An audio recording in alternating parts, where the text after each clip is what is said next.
kita nggak ada yang tahu nih jodoh tiba-tiba dikasih yang ini gitu, yang pastinya aku asal gila.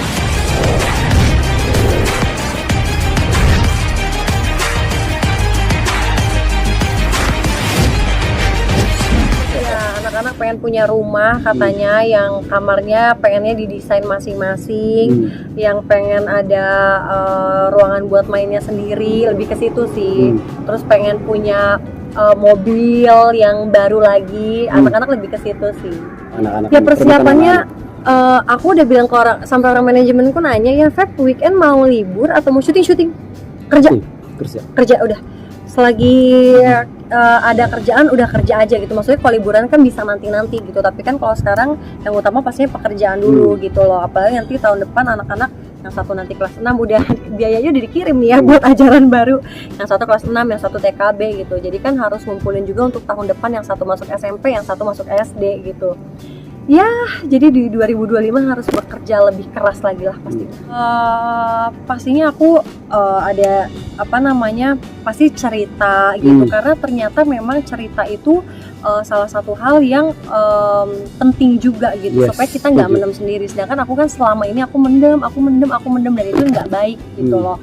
Kalaupun ke psikolog juga kan paling hanya beberapa kali gitu, nggak yang setiap hari cerita. Sedangkan kita kan setiap hari kayaknya butuh cerita gitu, sama lebih bisa menerima apa yang sudah terjadi dan kita bisa kayak, oh kesalahan saya ini ya, oh ternyata saya harus gini ya gitu. Memaafkan diri sendiri, memaafkan orang sekitar, itu juga penting banget sih buat aku.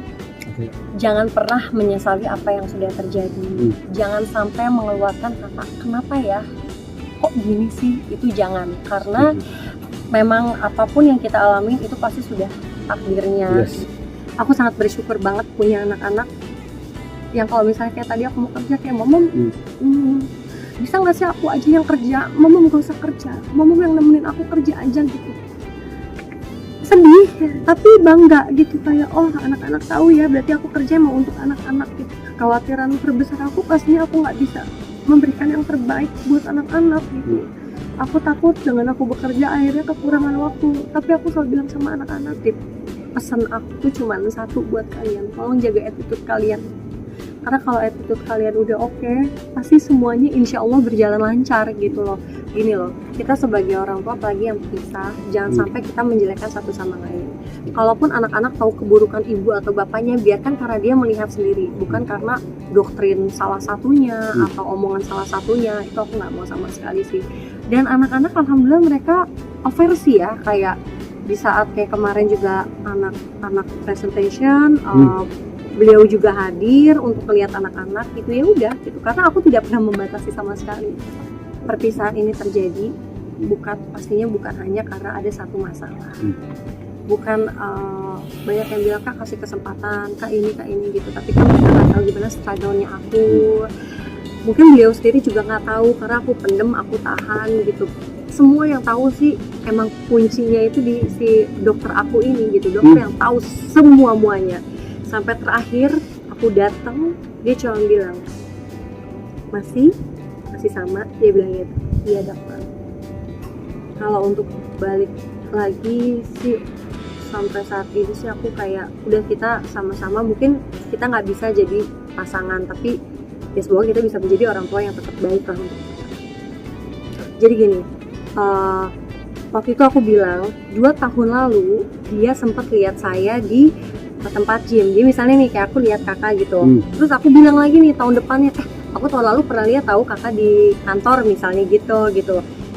Itu cuma lihat gitu. Nah yang aku kaget, beliau ada membalas DM netizen yang dia kayak iya ya Allah nggak tidur, ternyata dia dari 2 tahun lalu begitu gitu. Aku diam sampai saat ini, aku tidak ada chat ke beliau, aku tidak ada berkomentar apapun ke beliau gitu. Walaupun waktu itu aku bikin konten soal yang selingkuh, pakai bukan suara aku juga gitu ya, konten di TokTok kan biasanya memang ada, terus kita dubbing gitu. Beliau sampai minta aku klarifikasi. Aku bilang, mau klarifikasi apa tuh, itu juga bukan suara aku juga nggak bilang kita, dan semua setiap ditanya ada orang ketiga nggak, aku pasti selalu bilang tidak ada, karena memang tidak ada gitu.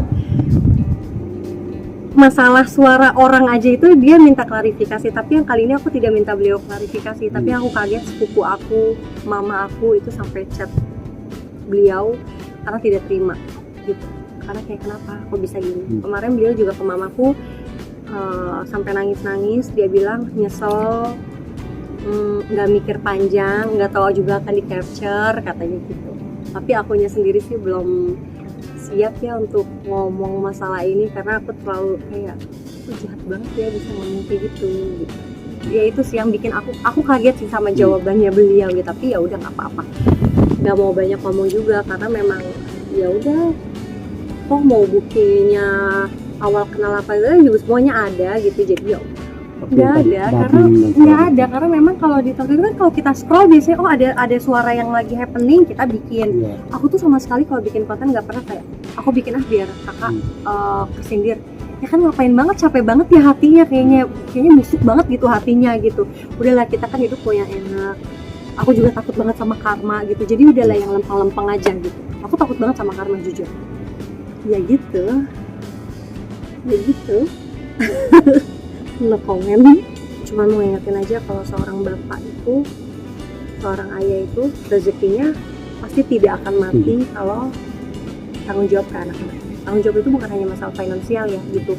Tanggung jawab itu maksudnya ada komunikasi, ada kayak untuk cerita segala macam gitu.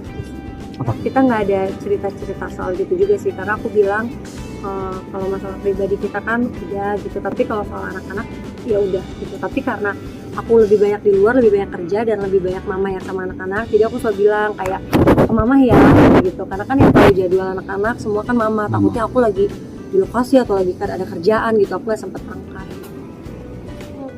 Kalau untuk apa nih, untuk nggak tahu ya, karena nggak mau ngomong ya, karena kita nggak ada yang tahu nih jodoh tiba-tiba dikasih yang ini gitu. Yang pastinya aku selalu bilang aku nggak mau trauma, karena aku tidak mau menyamaratakan semua seperti itu gitu. Karena kan kayaknya aku jahat banget ya kalau misalnya aku nggak mau karena aku trauma gitu, akhirnya menyamaratakan semua laki-laki gitu. Sedangkan mungkin yang datangnya tulus, baik, anak-anak juga oke, tapi dengan aku kayak trauma kan jahat banget gitu. Yang pastinya tidak menutup diri juga gitu. Udah, kalau move on mah dari sebelum aku minta pisah juga sebenarnya move on itu kan kayak udah gitu. Karena ya capeknya udah lama kali ya, jadi udah lama sebenarnya. Cuman kan nggak ada yang tahu, masa ya aku share dari waktu itu gitu kan, nggak ada yang tahu. Makanya kayak kok move on cepat banget. Move on itu kan bukan hanya soal pasangan, move on itu bisa melanjutkan hidup lagi ke depannya, nggak yang nangis gitu.